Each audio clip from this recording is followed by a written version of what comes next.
realized I had this feeling like I had this hole in the center of my being.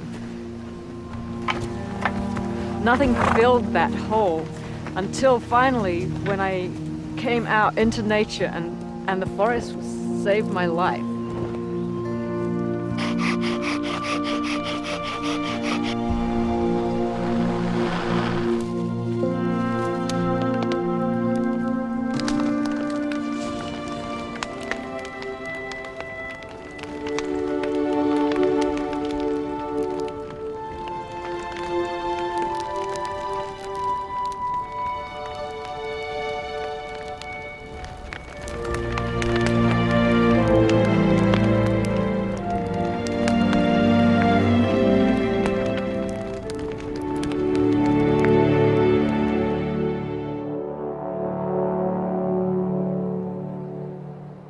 My name's Lynx. I was born in 1965 in London, England.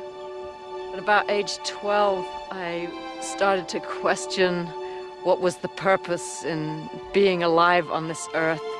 I felt like we're just going to be destroyed by nuclear bombs. So I started to get into the punk rock scene, you know, made my hair all blue. I had this gaping hole inside of my chest. I tried to fill it with art and music and theater and drugs and alcohol and sex, and still the hole was there and I couldn't fill it. I didn't know what to fill it with. And by the time I reached 19, I realized that if I didn't do something else, I was going to kill myself. And the forest is what healed me. The forest is what gave me that fullness that has given me meaning and purpose in my life.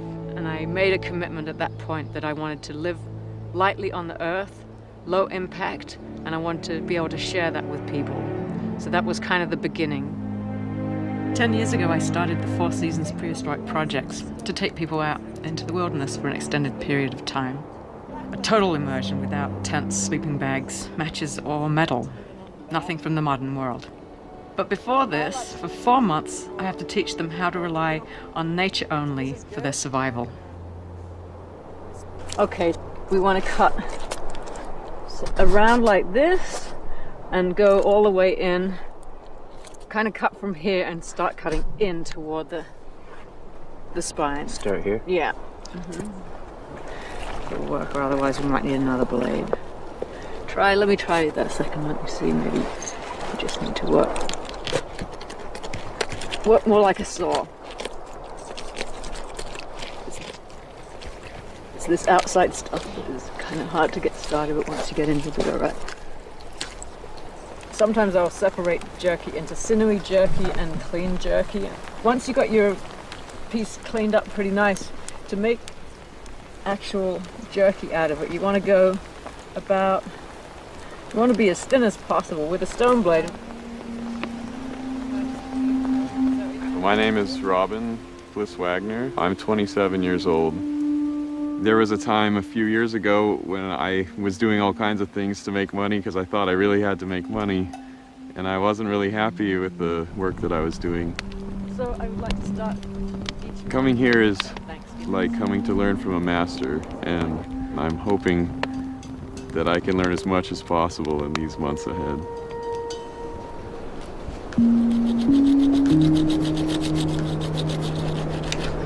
My name is Ira Christian, and I'm 23 years old now.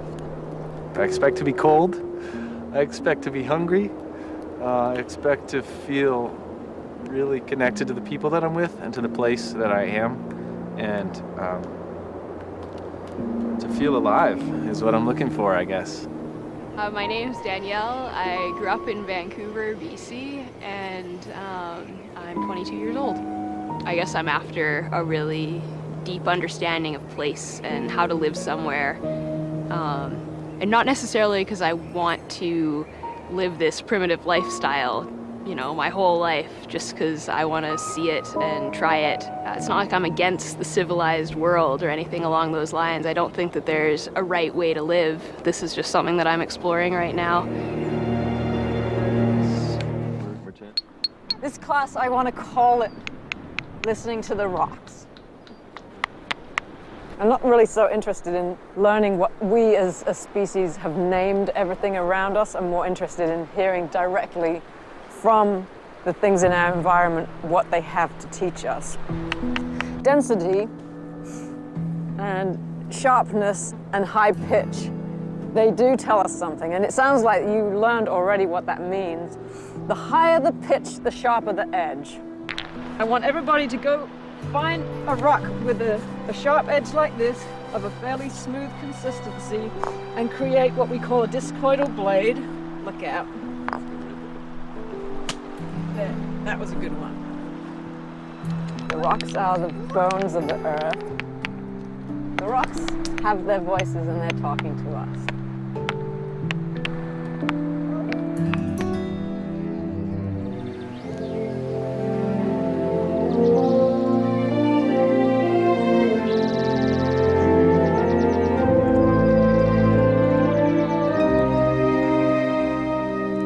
There's a natural selection that happens with a group.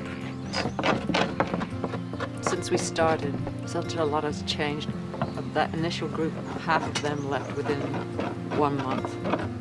Then we also had some other people who came and assimilated into the group very well.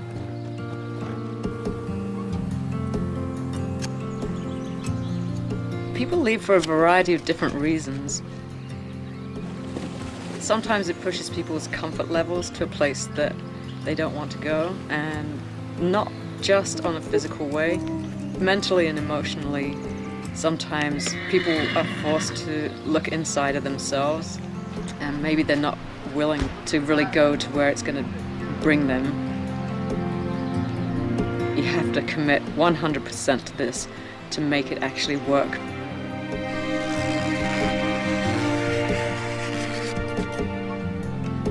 To be part of the creative forming of a group, you have to just allow it to happen in an organic way.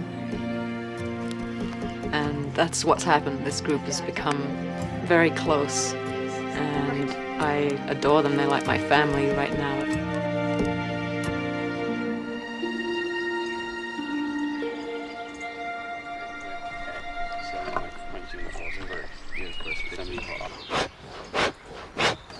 Je m'appelle Camille, j'ai 20 ans, je viens d'Australie, mon père est français, ma mère australienne, et à ce moment j'habite à Londres.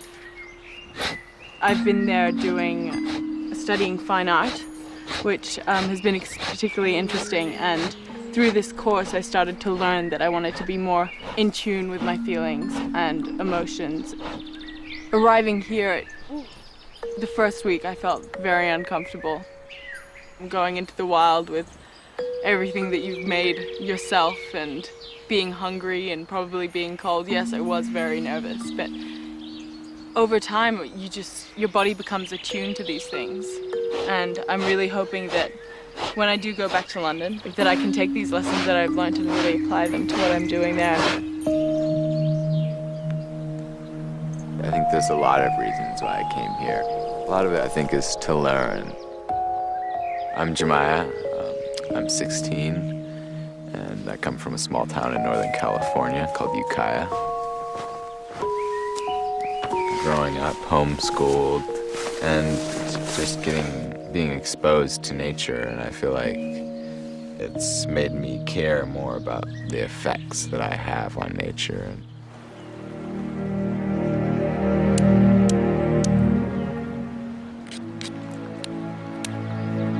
Sometimes when I pick up a piece of stone, I can see what it wants to become just by looking at it, and then I start working it with that in mind. And sometimes I don't really know, but I start to work the stone and something will emerge out of it as I'm working it.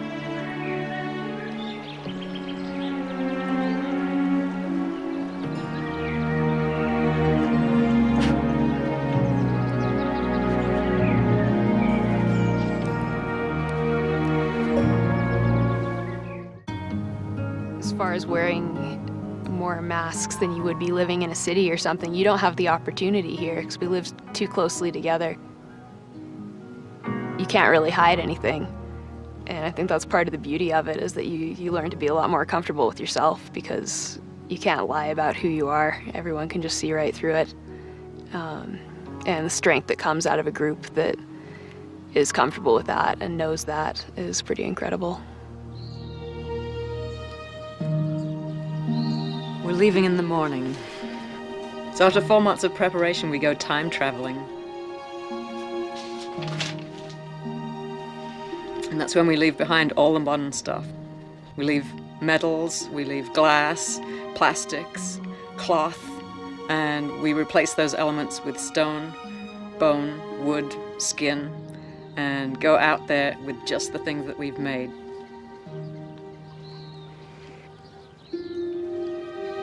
I feel the group is very strong this year, and they have a lot of motivation and skill. They're capable, young, strong people. So I feel encouraged by that. From this point onward, my role is actually a transition role from being a teacher to being a member of the clan, walking alongside of these people as one of them.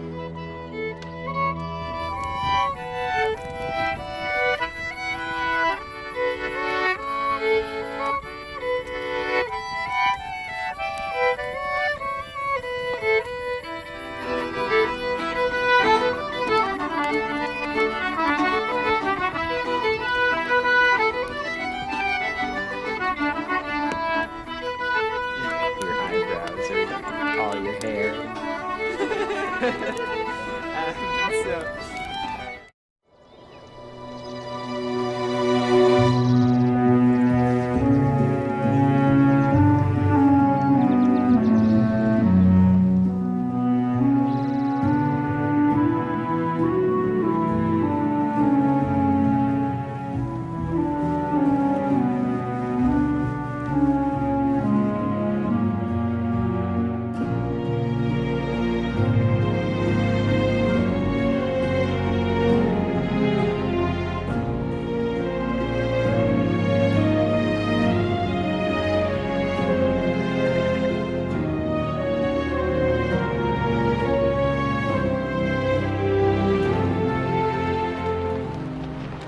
At last, after 4 months of preparation, it's time to dive into the heart of the Rocky Mountains.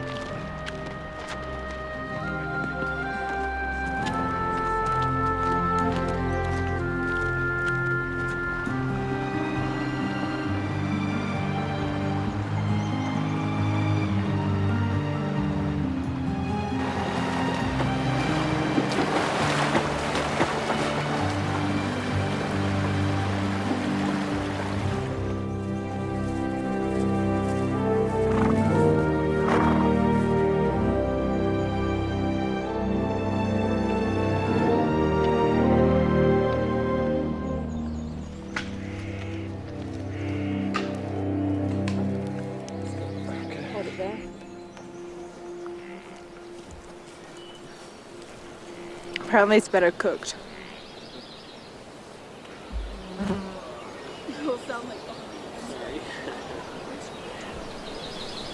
So, we got probably 3 hours or something like that to get camp set up, get the fire going, and have dinner made and have our beds ready.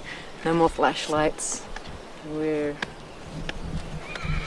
gotta be ready by the time darkness comes. So, Horse Clan take the horses, stake one of them in the meadow. Wolf Clan get a fire going in the fire pit, and the rest of us will work on the packed baskets, arranging the food. I'll volunteer to do dinner tonight. Buffalo, mushrooms, ramps. Ooh, nettles. Nettles. Fat. Yeah, lots of fat. Did you wash your hands? Yeah. Okay. Yeah. We got more meat, yeah? Yeah, we've got quite a bit of meat. Yeah, we've been eating this buffalo for months. 4 months now. 8 people, 4 months. One How many animal. pounds was it again? 900 pounds. So different than dry meat. When we come out and do these projects, we change our diet radically. We stop eating sugars, we stop drinking alcohol, We're going from a high carbohydrate diet in the modern world to a high protein diet. We are only doing whole carbs and whole grains and so on for the last 2 weeks before we come out, so that the transition is going to be more gradual. But as long as we're getting enough calories, I feel like things even out. Everybody tends to lose a little bit of weight, but they come out of this feeling clearer and stronger than they felt ever before.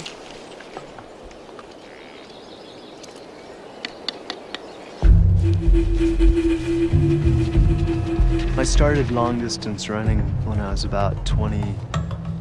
I could run really far, and I went from running 20 miles a day to all of a sudden one day I could run 65 miles. It was like the earth just wanted me to run over the top of it. My name's Matt Graham, and I'm 39 years old, and from Boulder, Utah. I live in the beautiful Grand Staircase National Monument. I realized I invited Matt. He's a friend, brother almost. He's amazing in the wilderness, and he's going to join us for 10 days.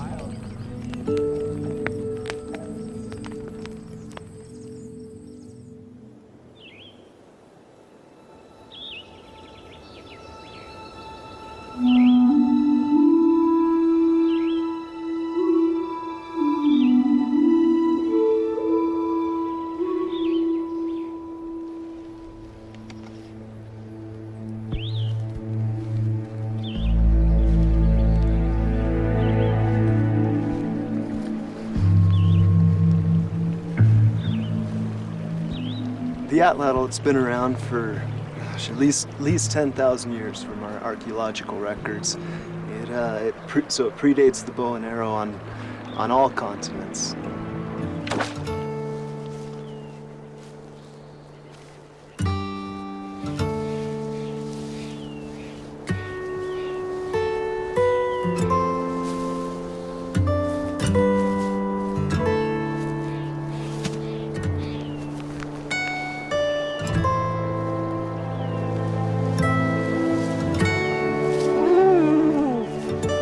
Such a good catch. I'm sorry.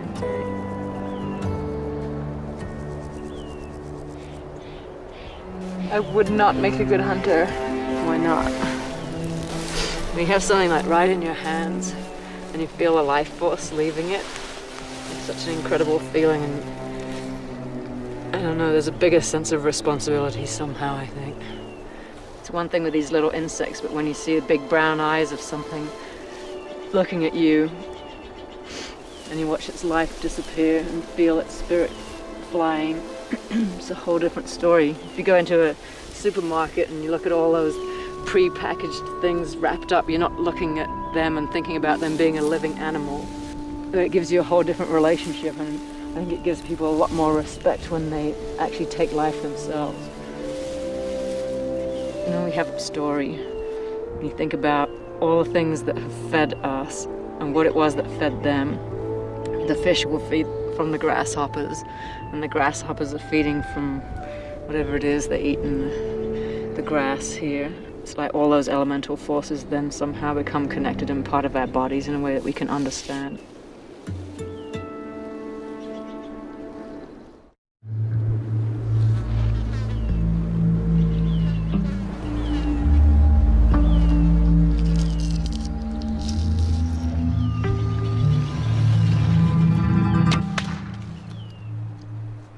Some people say those people are playing Indians. They're wearing buckskins, they got moccasins on, look at their bows, and they accuse us of cultural appropriation.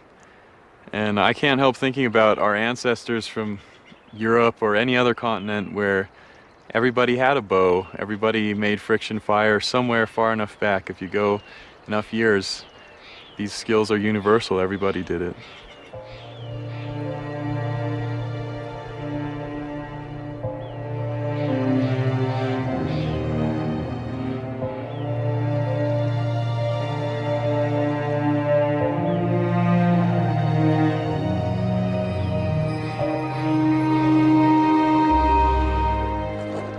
Primitive style fishing that we're doing here, we make everything ourselves. The main line here is made from the mane of my horse's hair, And then the leader line is from a plant fiber called dogbane, which we strip out and twine.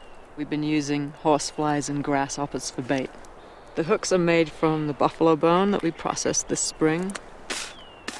When you teach people how to use things and make things from a very basic place, like you harvest a plant and make a line from it, or you brush the horse's mane and you make a fishing line from it, or break up the bone and make the bone hooks, then they're becoming like, they have a different way of being and they have a different relationship with their things. For one thing, they think that the things that they use then become more valuable to them, and this creates like a different breed of people.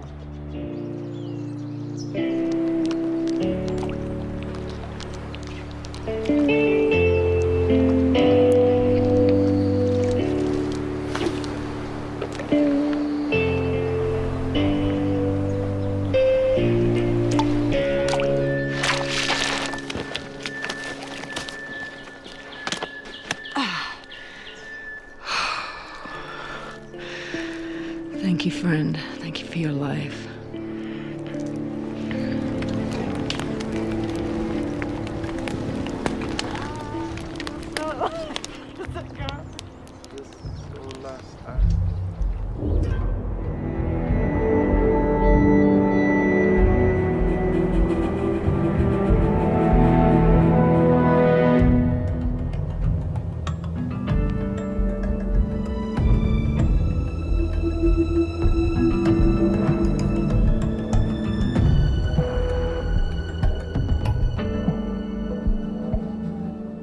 Been looking at these mountain lion tracks here on this trail, and there's a series of them. What we can decipher is there's two young and possibly a larger, probably the female.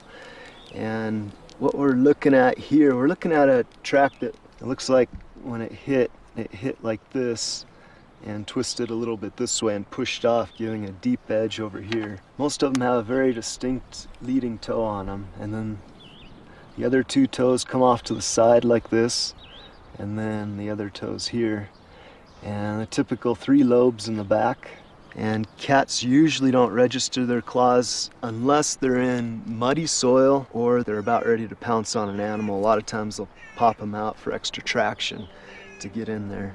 One of the things I really love about a lion is its playfulness. One time I was out running in Sequoia National Park, and I was coming around one of the switchbacks, and a lion was just standing there on the trail. And it was kind of faced the direction that I was running, but it looked over its shoulder, and it just kind of looked at me for a second, and then it took a couple steps forward, and it moved its beautiful tail really gracefully a couple times. So I ran up behind the mountain lion. We go down a few switchbacks, at least a quarter mile together, and then it ran up ahead just a little bit, took a few quicker steps, and then it stopped really quick. And it looked up at the cliff, and then it looked at me. And it seemed like it had a little smirk in its eyes. It swished its tail again, and then it just went and flew up that cliff like a lightning bolt. It was just like, see if you could follow this. It's interesting to wonder if you can live in the 21st century as a hunter-gatherer, and if everybody did it, certainly no.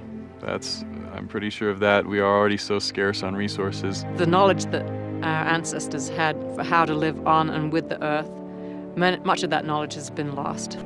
And so we're scraping around trying to relearn things by trial and error, or reading ethnographical accounts and so on. It's not as easy as the books say. It's not as romantic as just walking out in the woods and all of a sudden finding a deer and building clothing and just automatically being able to survive. It takes dedication and time, you know?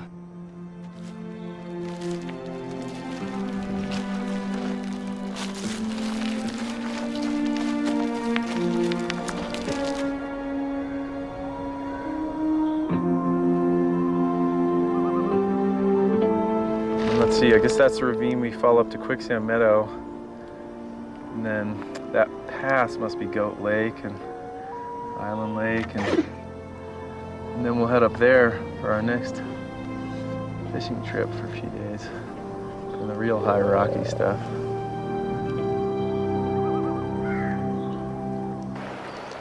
Branches wide and open, come down the rain, come down the sun, come down the fruit to a heart that is open.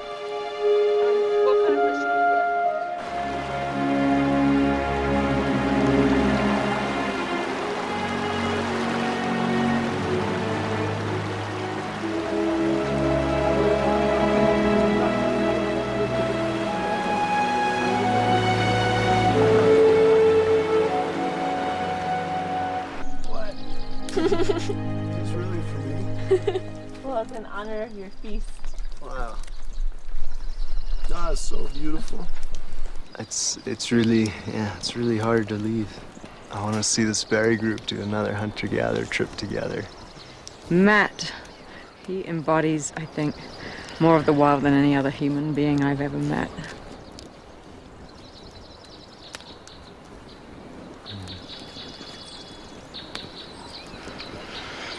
Let's not be 5 years before we meet No. again, okay? No. It hasn't been my intention to come here to escape. I'm here because I think it's important in this time when the Earth is in crisis to learn what it is to be a part of it. And so being here is not about, for me, being a caveman or traveling through time to the Stone Age. It's about seeing the world fully as it is, in all the ecological systems and healthy natural relationships that sustain all of life.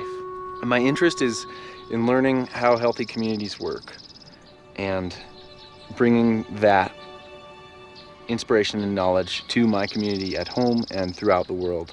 I don't think that it works if the entire world wants to be civilized and wants the, nice little house with the picket fence and that typical American dream that we're all supposed to be going for. The Earth can't support that, but I feel like there's enough space that if people took a look at what they wanted and what they needed and put their lives together in a way that that allowed for that to happen, I feel like we'd be fine. I'm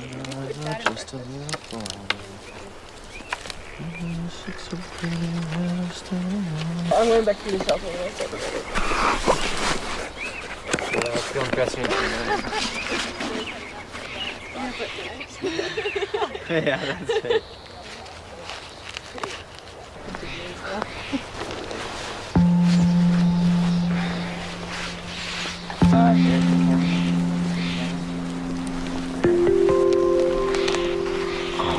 My fishing pole. Hey, fishing pole, your bows, your arrows. Have you all been to the toilet? Did everyone go to the bathroom? Sometimes the clan splits. See you guys soon. Some stay at the camp, others go exploring new territories.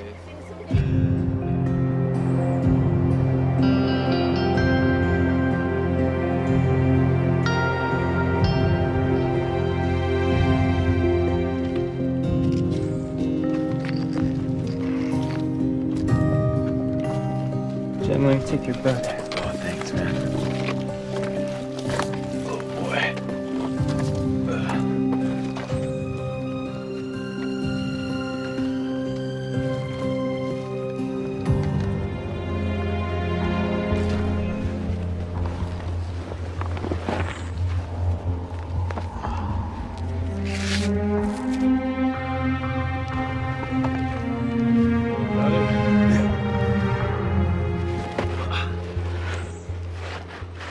Got it?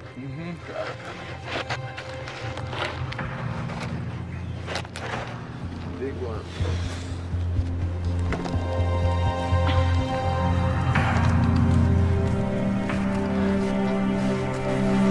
You all good up there? All right.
guys, the weather's coming in.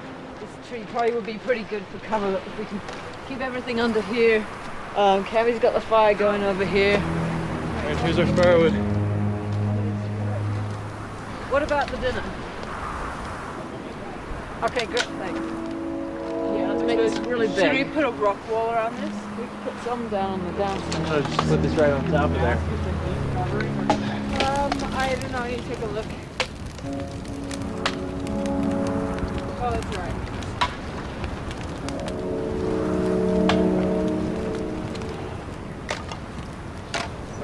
Oh, wow.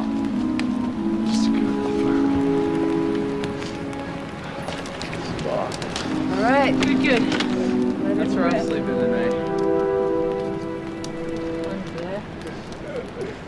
We might not be sleeping.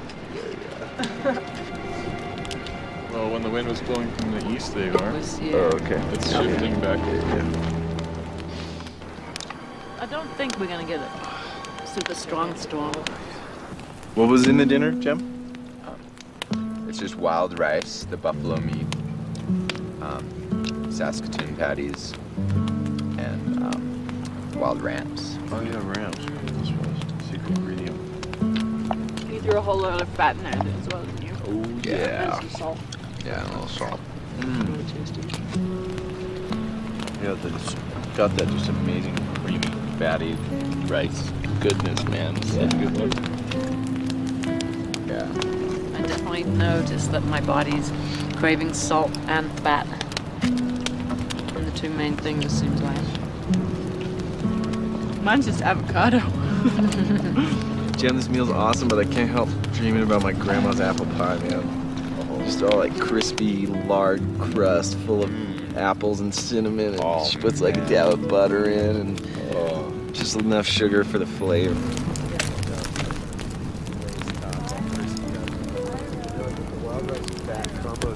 Now stay dry, my friend. Buffaloes are so much more comfortable than sleeping bags. Yeah.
Blue sky. Oh yeah.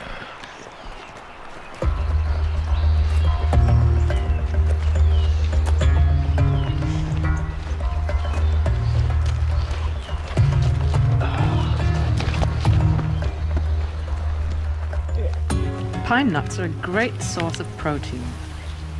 We have to harvest them before the squirrels. Yeah, that's a good branch. That one's not so good on your left leg. You can pass them down here, Lynx. Here it comes. Yeah, it just comes back.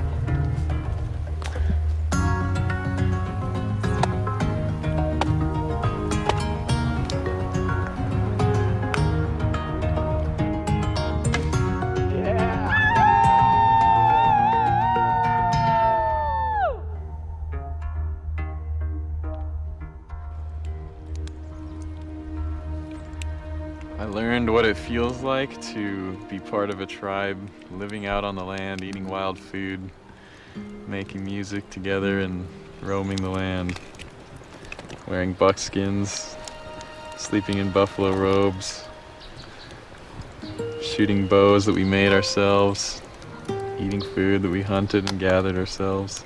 I hope that at least all my own children get to feel that someday. And it's something that I hope that everybody in the world at least gets a taste of somehow.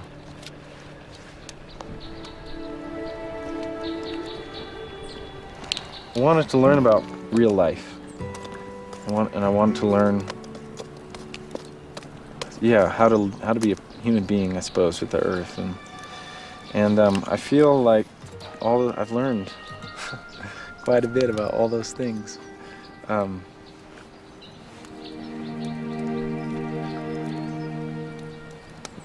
Thanks for making it happen with me,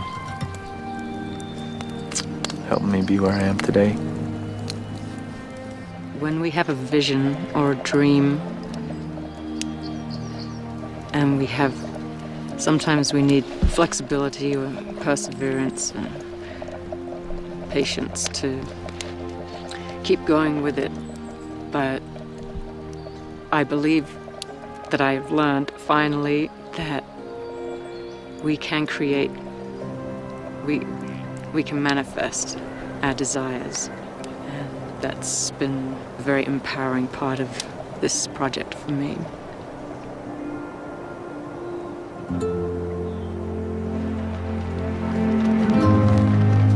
After 3 weeks of total immersion comes the time to go back to civilization.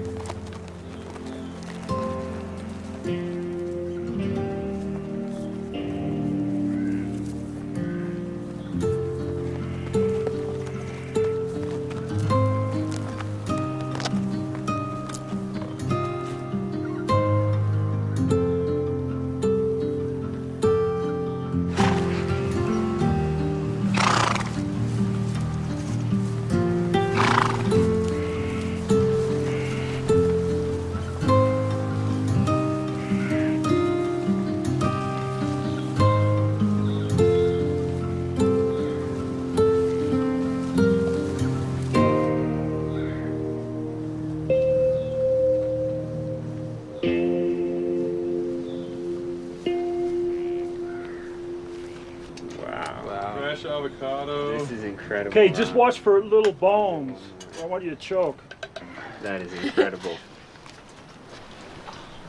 Thank you very much. Yeah. My head's getting too big. So JD, where were you guys? The other one's probably hotter. Playing music and eating cashews? No, we were. Well, you'll see later. Ooh, wow. Oh, babe. Gosh.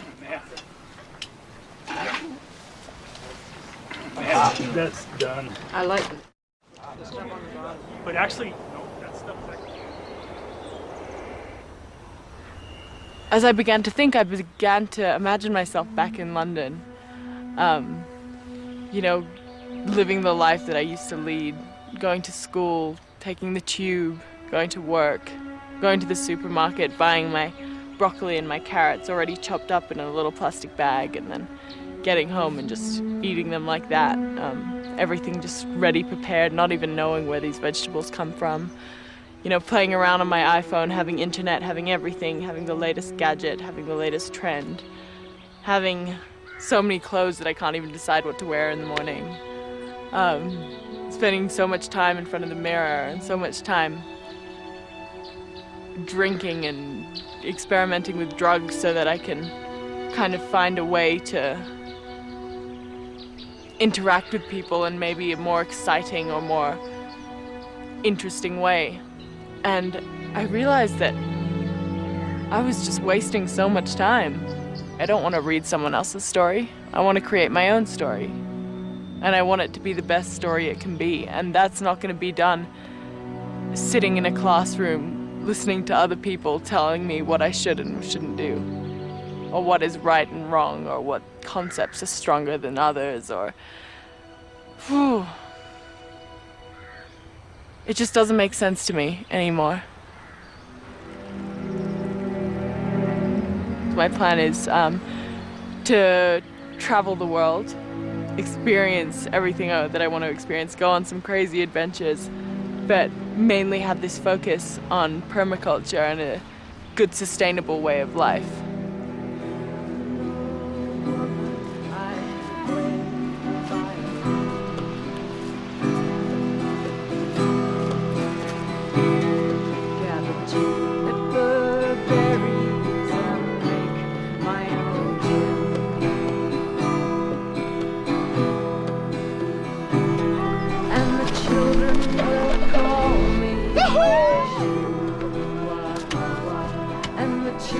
all will sing Shua.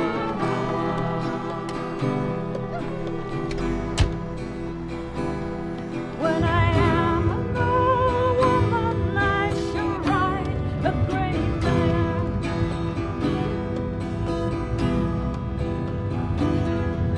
With wings on our hooves, we shall fly everywhere.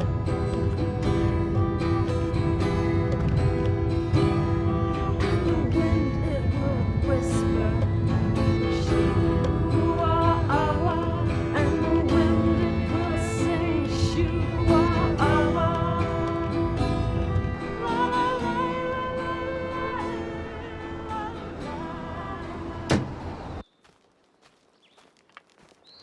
I spend most of my time in the wilderness in my yurt. I do not want to live like a hermit. I like people, but I've not yet been able to find the tribe that I dream of. Yeah, I like some of the comfortable things about the modern world. I'm always trying to find a balance, I guess. John gives me balance and he gives me grounding. He knows how to be out in the mountains just as much as he knows how to function in the everyday modern world, you know, through his job as an editor, and he can work on a computer. He built this house. He can drift between the two worlds very comfortably. And that's a good buffer for me because it's not always so easy for me to transition back into the modern world.